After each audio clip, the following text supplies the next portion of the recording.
Bonjour à tous, bienvenue dans un nouvel épisode du podcast La Clanche, saison 3, épisode 2. Aujourd'hui, on enregistre chez un client pour une entreprise qui est située sur la zone de Metz. On va échanger autour de l'immobilier et je suis reçu ici dans les locaux de Immobilier Zénith. Merci de m'accueillir, Christian Heinz. C'est ça. Merci à toi de réaliser cette interview, Thomas. Alors, on est dans des locaux qui sont très récents. On va parler par rapport à ton parcours, par rapport à l'entrepreneuriat dans l'immobilier également. Par rapport à tout ça, avant de commencer l'épisode, le rituel, c'est un peu la petite présentation.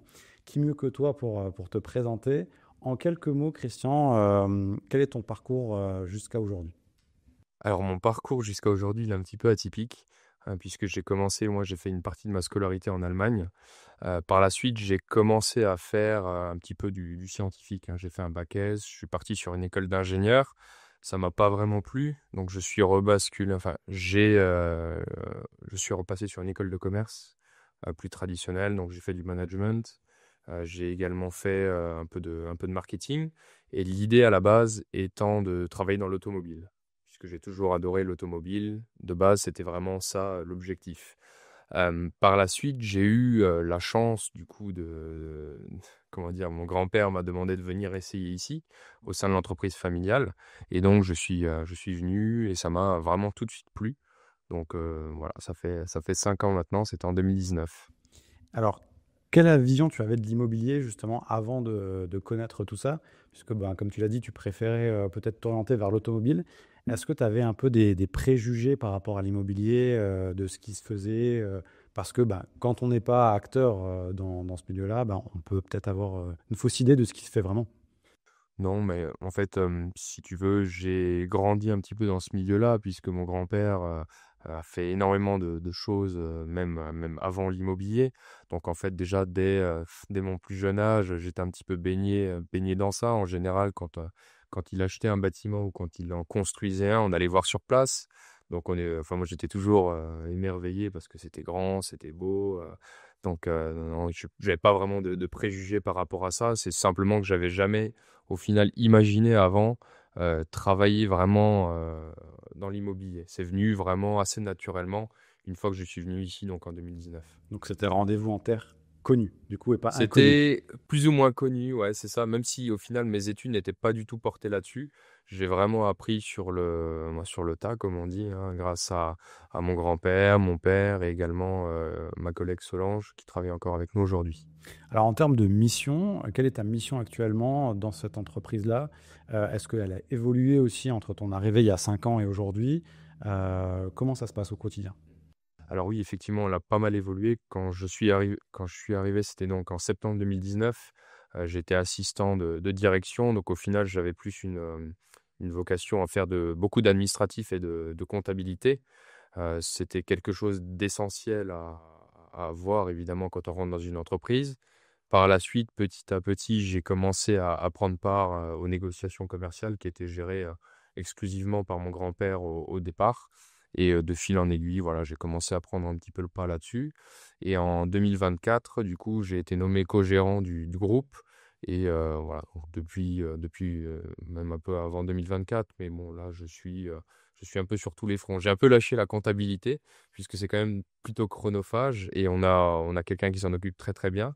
Et je suis plus parti sur tout ce qui est stratégie, commerce, marketing, site internet, etc. À la rencontre des clients aussi, parce que c'est important d'échanger avec eux. Justement, le marché, il évolue beaucoup en ce moment par rapport à l'immobilier, par rapport au taux, par rapport aussi aux crispations qu'il peut y avoir par rapport à la situation actuelle en France et à l'étranger. Comment tu vis cette situation-là et comment se porte l'immobilier, sachant que bah, vous avez différentes activités, bah, lesquelles sont-elles ici d'ailleurs? Alors, donc nous, pour resituer un petit peu les choses, donc nous, on est une foncière familiale. C'est-à-dire que mon grand-père a créé le groupe d'entreprise il y a une vingtaine d'années. On commercialise que nos propres biens. C'est-à-dire qu'on a un parc de bâtiments qu'on loue à d'autres sociétés. Donc c'est vraiment de l'immobilier d'entreprise tertiaire. On n'est pas une agence immobilière puisqu'on ne commercialise pas les biens des autres. D'ailleurs, on travaille avec certaines agences immobilières qui ont plus de visibilité que nous et avec qui ça se passe très bien, qui nous ramènent des prospects. Donc nous, c'est vraiment notre parc qu'on développe au fur et à mesure. Donc en ce moment, c'est un contexte un peu particulier forcément pour tout le monde pareil hein, d'ailleurs. Le contexte international et national même fait que les investisseurs ont du mal à se projeter. Donc là, en ce moment, on n'a pas énormément de demandes sur des lots de taille importante. L'essentiel des demandes sont plutôt sur des petits lots en dessous de 500 mètres carrés.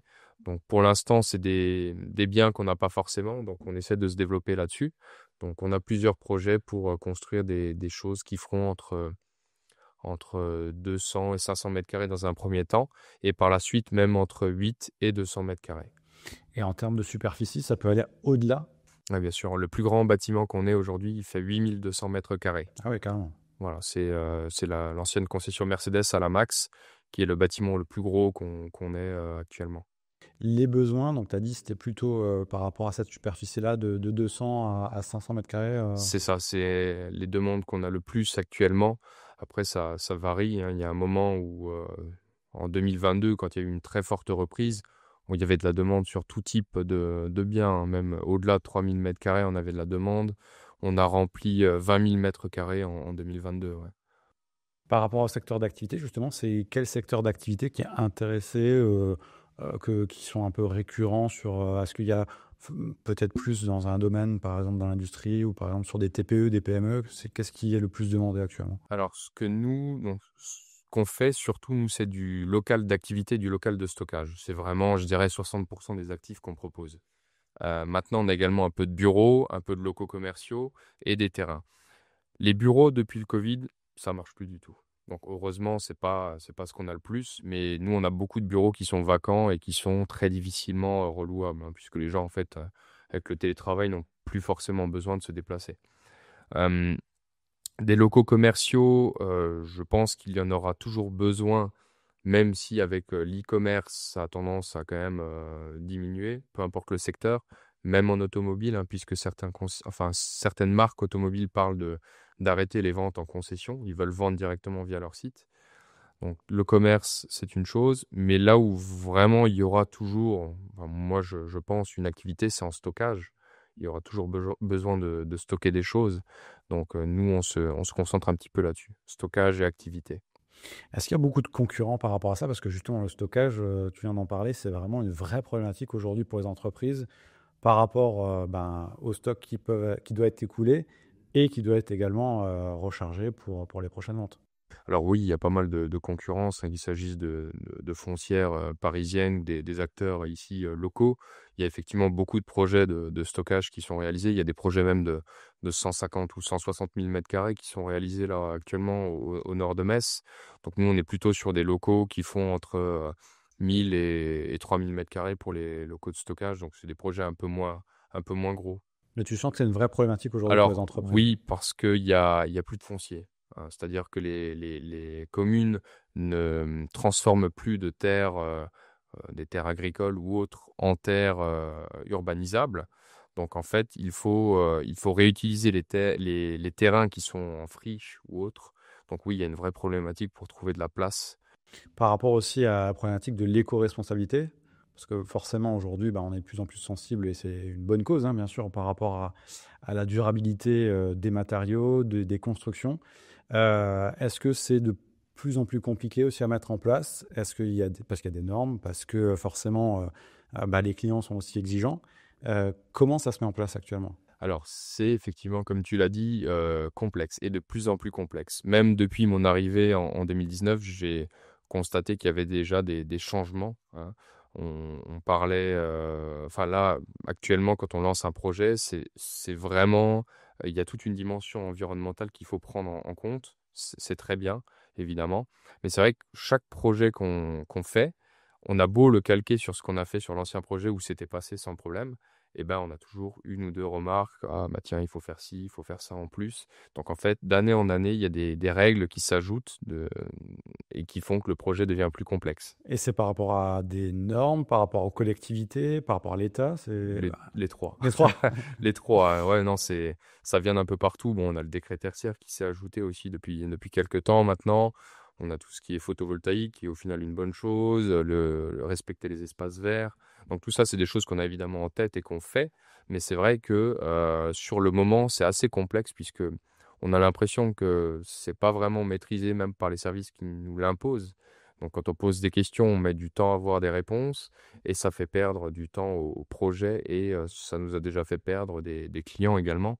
Donc, mais bon, ça se fait évidemment, hein. Bon, ça, c'est les dernières normes, mais bien sûr, c'est l'évolution qui fait aussi que le marché change sur le secteur de l'immobilier. Quelle évolution on pourra avoir dans les années à venir, toi qui es dans le milieu depuis quelques années, qu'est-ce qui pourrait arriver? Comment tu vois un peu ce secteur évoluer? Sachant que on a parlé un peu du contexte, hein, bien sûr, mais peut-être que il y a encore d'autres modes de consommation qui vont évoluer.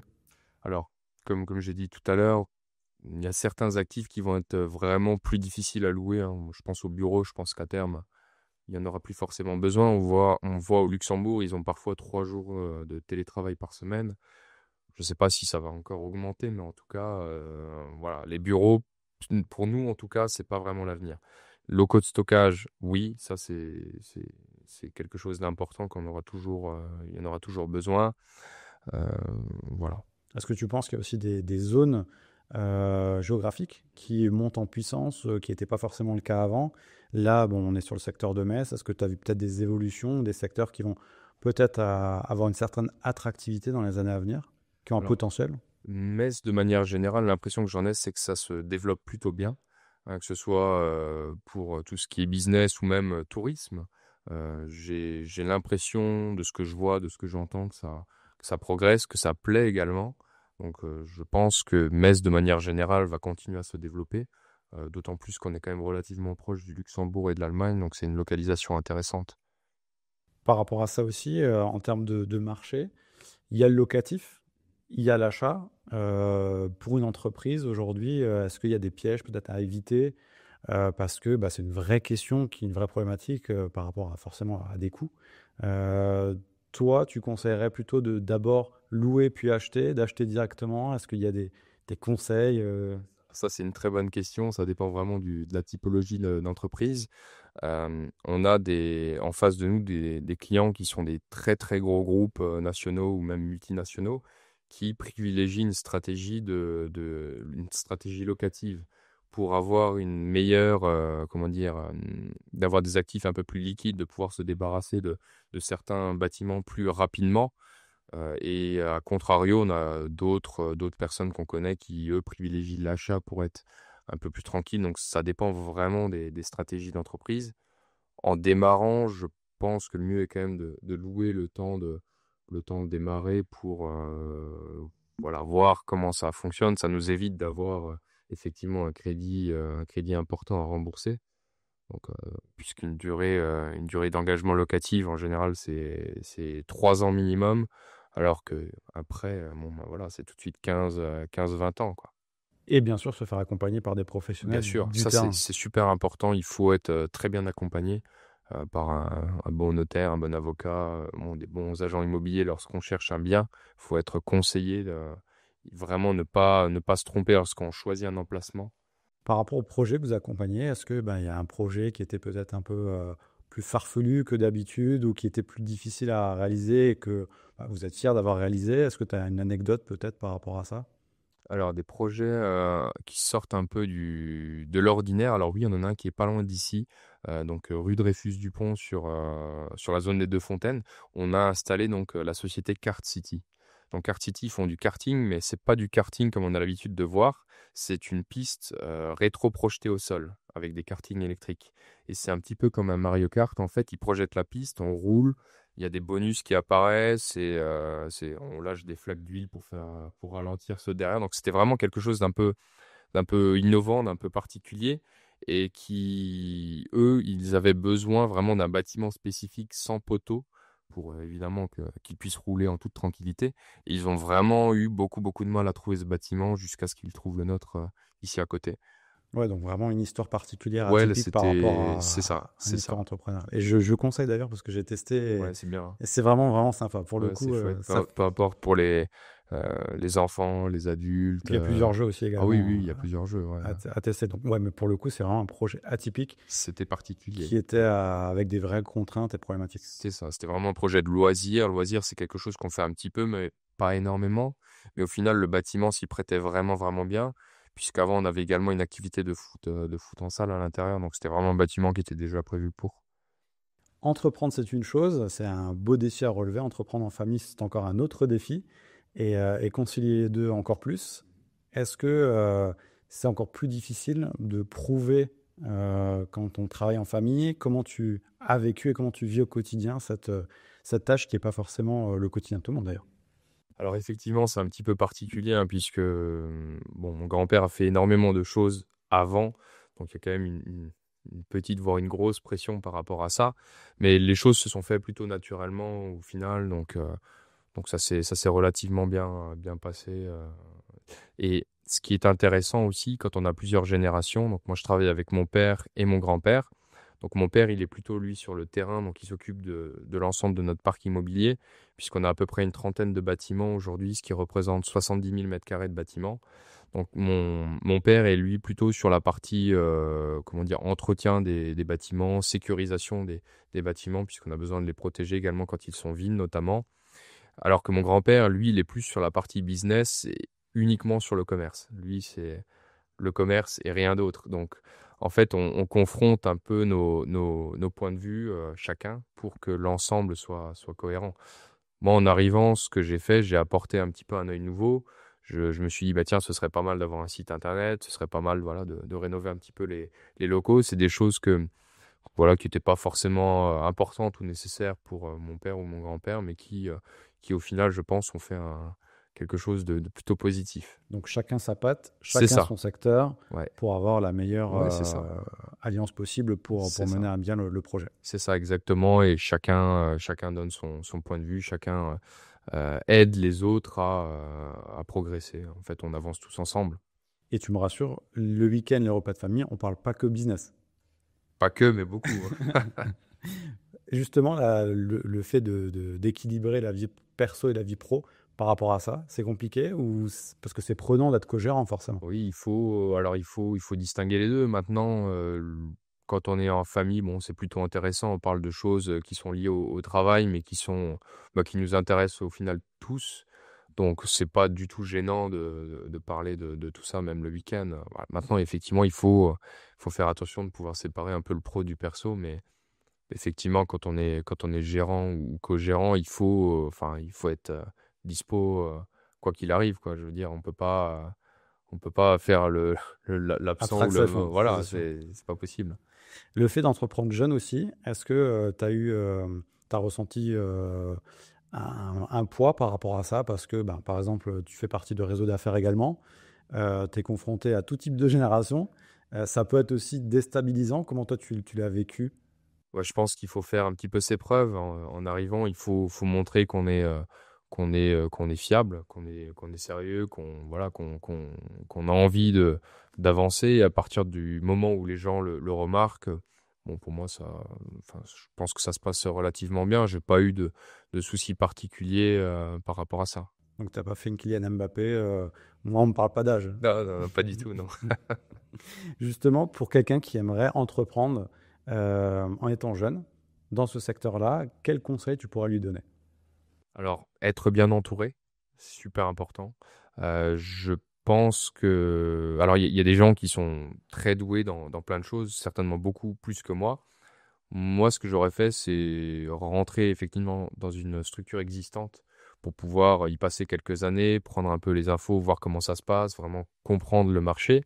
Et une fois que c'est bien maîtrisé, effectivement, voilà, se lancer de son côté. Je pense que c'est plus sûr. En plus de ça, ça permet de développer des contacts qui sont, euh, qui sont impératifs. On peut pas avancer tout seul. Aujourd'hui, avec tout ce qu'il y a comme normes, comme lois, comme obligations, comme contraintes, on peut pas tout maîtriser. C'est pas possible. En termes justement d'entourage, être bien entouré, c'est quelque chose qui ressort assez souvent sur les invités, sur les réponses qu'on a comme conseil. Mais être entouré, bien entouré, ça veut dire quoi pour toi? Justement, c'est par rapport à l'entourage familial, amical, professionnel, c'est les trois. Bon, les trois, c'est mieux, évidemment. Mais quand on parle d'entrepreneuriat, il faut voilà, avoir des gens compétents autour de soi, des gens fiables, des gens sur qui on peut compter, chez qui on peut voilà, se tourner si on a, enfin, vers qui on peut se tourner si on a des interrogations. Il faut qu'on puisse être certain des réponses qui vont nous être apportées. C'est super important. On arrive quasiment à la fin de la première partie. Merci Christian en tout cas pour cet éclairage qui est super intéressant.